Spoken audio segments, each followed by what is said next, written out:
دارویی دنیا بحثی که پیش کشیده بودن این بود که اگر شرکتی به واکسن خوب هم برسه، بزرگترین معضلی که خواهد داشت مسئله تولید انبوهه.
یه حالتیه که نمیدونم جبهه می‌جنگیدن.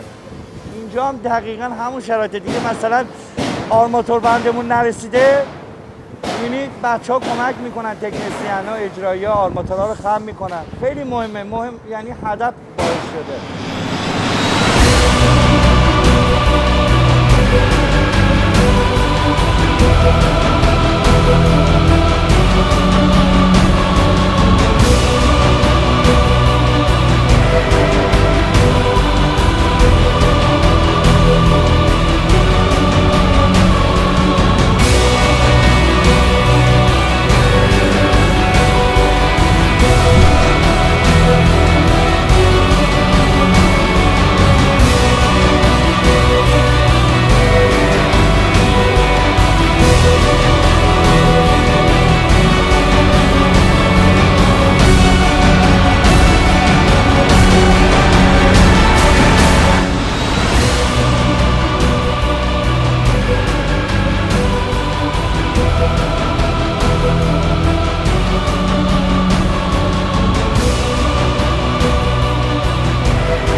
ما کار خیلی خاصی هم نکردیم، یعنی همونطوری که زمان جنگ تو 8 سال دفاع مقدس نیاز بر این بودش که جوونا برن بجنگن و از کشور دفاع بکنن، الان لازم بود که یک سری آدم داوطلب بشن تا به نحو دیگه‌ای از کشور دفاع بکنن.